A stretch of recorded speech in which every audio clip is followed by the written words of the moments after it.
Jumpa kembali di channel Didi Paza, channel yang membahas tentang tanaman dan penghijauan, karena tanaman penuh dengan inspirasi. Apa kabar sahabat Didi Paza semuanya? Mudah-mudahan sahabat Didi Paza punya kabar yang baik dan dalam keadaan yang sehat tentunya. Kali ini Didi Paza mau ngapain ya? Yang jelas Didi Paza untuk kali ini mau ke hutan melihat pemandangan dan kita akan menemukan tentunya tanaman-tanaman yang ada di hutan Sumatera. Sahabat Didi Paza, sebenarnya kita memiliki begitu banyak tanaman-tanaman yang bisa dijadikan sebagai tanaman menarik untuk kita tanam di halaman rumah kita. Bisa itu adalah tanaman hias, tanaman obat, pepohonan atau tanaman lainnya. Baik sahabat Didi Paza, jumpa kembali di channel Didi Paza, channel yang membahas tentang tanaman dan penghijauan karena tanaman penuh dengan inspirasi. Baik sahabat Didi Paza, kali ini kita akan explore beberapa tanaman hutan Sumatera. Ikuti perjalanan Didi Paza. Saya sudah berada di pinggiran hutan. Baik sahabat Didi Paza, kali ini kita sudah memasuki wilayah-wilayah yang mulai agak gelap.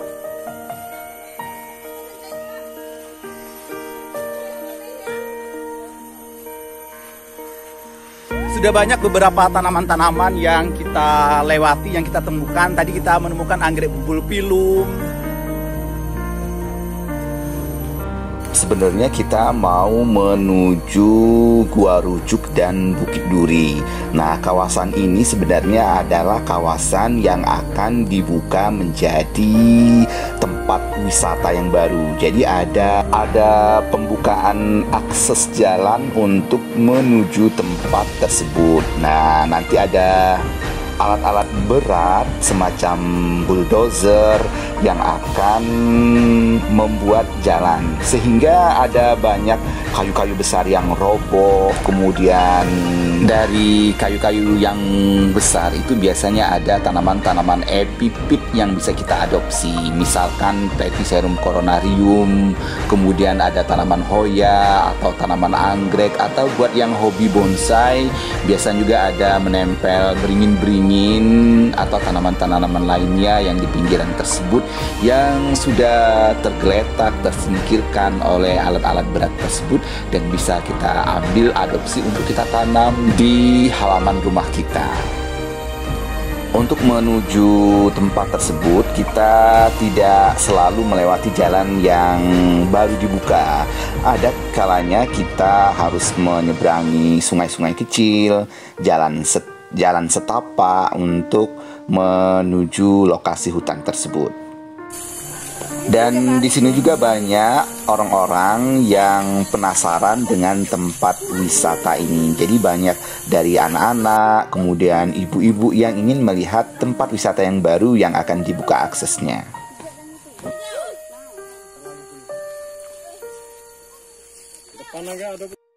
Baik, ini ada yang sudah roboh, jadi jatuh ke bawah, jadi anggreknya ke tanah, ada yang sedang mekar. Anggrek ini sebenarnya anggrek yang antik ya, cuman karena anggrek ini merata di seluruh wilayah Indonesia, jadi anggrek itu khas dari daerah tertentu, biasanya tidak mudah dijumpai di tempat lain, maka dia akan menjadi komersil. Itu salah satu faktor anggrek itu komersil.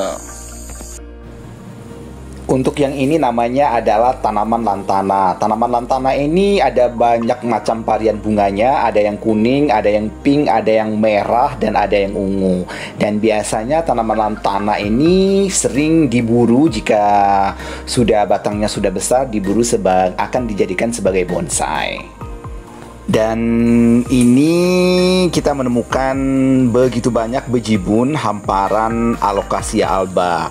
Tapi kurang begitu tahu apakah benar ini namanya adalah Alocasia alba, Karena Didi Paza sempat ke gerai tanaman hias di lokal di daerah saya, dan saya menanyakan apa ID dari tanaman ini, dan dia bilang ID-nya adalah Alocasia alba. Nah, mohon koreksiannya jika ada salah apa dari ID tanaman ini. Baik sahabat Didi Paza, kita juga menemukan salah satu Hoya. Ini kita menemukan Hoya multiflora, dan tanaman Hoya ini memiliki penggemar tersendiri karena ada grup-grup khusus tentang tanaman Hoya. Ada grup pencinta Hoya, ada grup Hoya Indonesia. Jadi ini sudah banyak yang membudidayakan dan sudah dikategorikan menjadi tanaman hias. Kita juga menemukan anggrek dendrobium, namun dalam keadaan yang sedang tidak berbunga. Jadi kita kurang begitu mengetahui karena kita tidak bisa melihat bunganya karena sedang tidak berbunga.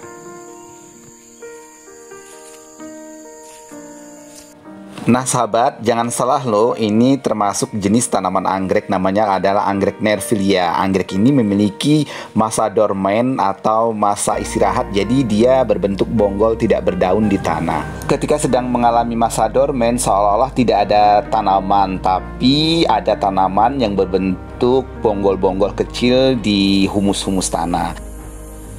Dan ini namanya adalah Homalomena.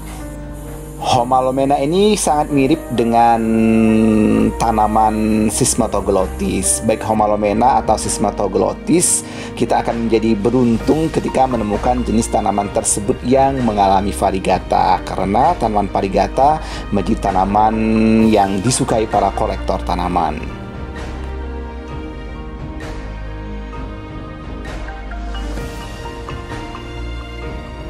Nah, kalau ini namanya piper atau sirih hutan. Untuk membedakan antara piper dan tanaman lainnya, kita bisa petik salah satu daunnya, kemudian kita remak-remak. Kalau aromanya sirih berarti dia masuk ke sirih atau piper.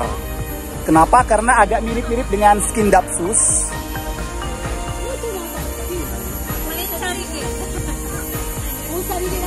Kalau kita petik daunnya, aroma sirih berarti dia piper atau sirih hutan. Dia bukan tergolong Scindapsus. Nah, ini aromanya aroma sirih, jadi ini masuk tergolongan piper atau sirih hutan. Dan ini tanaman yang mirip Philodendron Linnet, tapi sebenarnya ini adalah bukan Philodendron Linnet. Pas musim booming bunga kemarin, banyak yang menjual ini, mengambil dari hutan dan menyebutnya ini adalah sebagai Philodendron. Padahal ini bukan Philodendron Linnet, ini adalah tergolong tanaman yang merambat di hutan. Baik sahabat Didi Paza, ini dia tanaman yang unik. Ini juga orang menyangka tidak tahu kalau ini adalah anggrek. Nah, ini adalah tanaman anggrek. Saya lupa tepatnya ini adalah anggrek apa, tapi dia masuk ke jenis anggrek dendrobium. Dan selanjutnya untuk yang ini namanya adalah anggrek Cymbidium bicolor karena memiliki dua warna bunganya, yaitu ungu dan putih.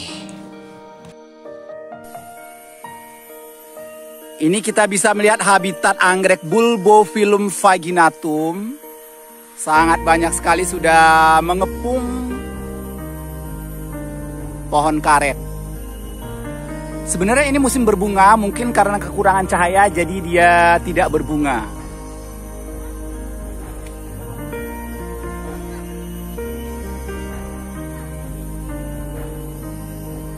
Ini habitat sepenuh batang ini ditumbuhi oleh anggrek Bulbophyllum vaginatum. Dan ini ada pohon karet yang tumbang penuh dengan anggrek Bulbophyllum vaginatum. Dan akan indah juga ketika kita datang, kemudian saatnya blooming atau bermekaran itu akan tampak indah dan menakjubkan. Ini kelelawar tampak hidup berdiam di sini. Nah, saat ini saya akan memasuki Gua Rujuk ya. Ini salah satu yang akan menjadi tempat wisata. Ini namanya Gua Rujuk.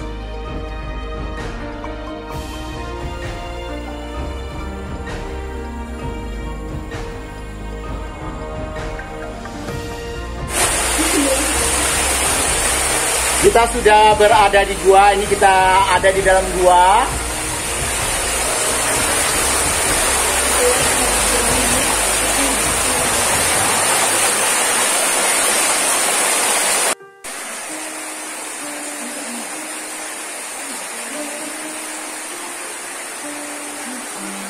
Sekarang kita akan keluar lewat sini. Ini sebenarnya saya berada di tengah-tengah, itu banyak kelelawar-kelelawar yang keluar.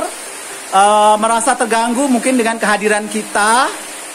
Ya tinggal milih, di keliling-keliling ini ada banyak pintu-pintu keluar.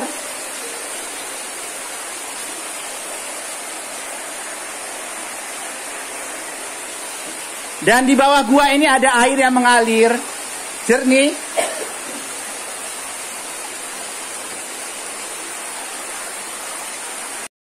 Dan di sini seperti biasa ada begonia spesies. Cantik sekali sebenarnya begonia ini ketika kita hiking atau juga ketika kita tersesat di dalam hutan, kita bisa memanfaatkan begonia ini sebagai sumber makanan. Nih. Itu ada di atas, cantik sekali begonianya. Nih ya. Ini.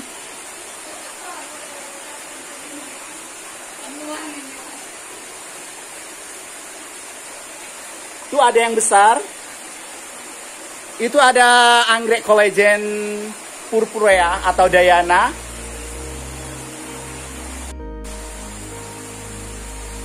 Ya cantik sekali ini begonia. Kita bisa manfaatkan begonia ini sebagai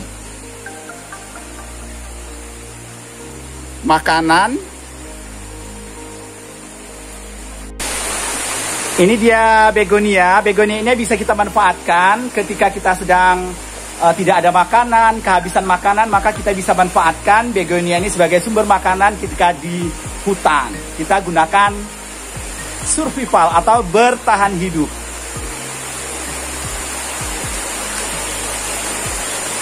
Rasanya asem, agak rasa-rasa belimbing waluh ya, tapi nggak seasem belimbing waluh. Ini begonia. Kemudian ini juga, ini nggak tahu ini ID-nya apa nih. Mungkin ada sahabat yang tahu ini ID-nya apa. Ini batangnya besar banget. Ini namanya pohon lebah. Warga sekitar membiarkan pohon ini membesar karena sebagai tempat sarang lebah. Jadi setiap beberapa bulan sekali warga memanen madu dari lebah yang hidup di pohon ini. Ini juga ada pohon yang tumbang. Di sini juga banyak anggrek-anggrek yang menempel di pohon tumbang ini. Dan ini kita menemukan juga anggrek Bulbopilum purpurescens. Dan berikut kita akan melihat di atas kepala saya ini begitu banyak anggrek. Ada Pamatocarpa, kemudian ada Cymbidium pinlaysionianum, ada Cymbidium bicolor, kemudian juga ada anggrek Micropera, juga Bulbopilum vaginatum, kemudian ada di sini ada pakis-pakis, Kadaka, Platycerum yang menempel di batang durian. Dari dahan-dahan yang sudah tua, lapuk, kemudian jatuh ke tanah dan masih ada anggrek-anggreknya, dan anggreknya itu masih bisa hidup walaupun tempatnya itu di tanah. Bahkan di sini nampak ada anggrek Cymbidium pinlaysionianum yang sedang mekar. Baik, kita akan melanjutkan ke perjalanan selanjutnya.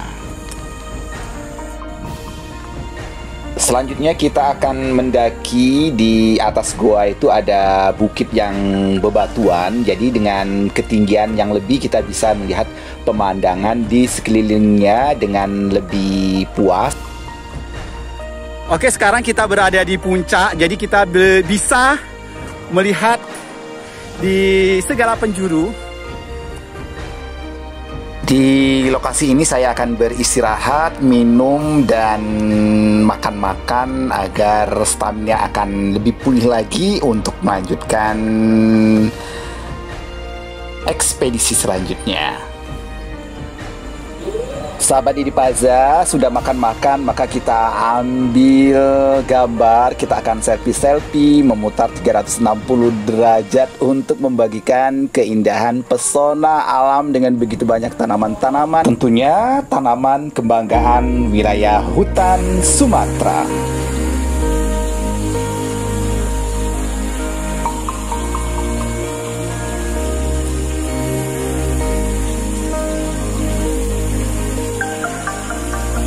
Nggak mau terbang-terbang.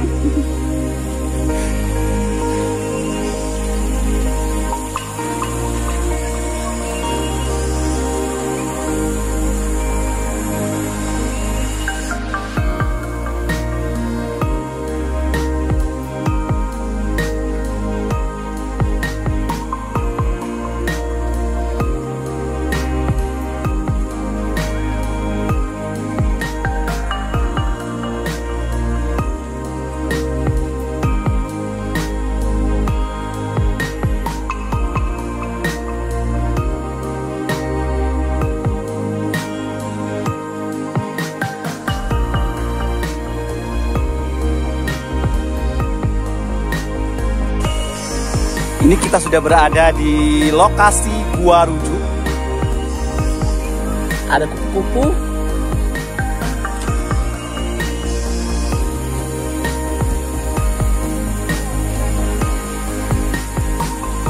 Kita suruh terbang, nggak mau terbang.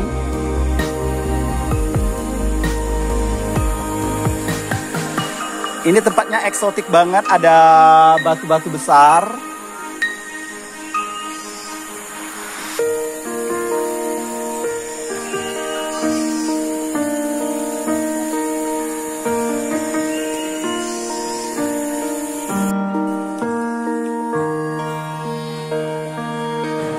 Baik sahabat Didi Paza semuanya, begitu indah ciptaan yang maha kuasa. Dan hari ini saya ajak sahabat Didi Paza semuanya mengenal beberapa jenis tanaman hutan yang ada di hutan Sumatera. Nah sahabat Didi Paza, terima kasih telah menonton channel Didi Paza, channel yang membahas tentang tanaman dan penghijauan, karena tanaman penuh dengan inspirasi. Sampai jumpa di episode selanjutnya.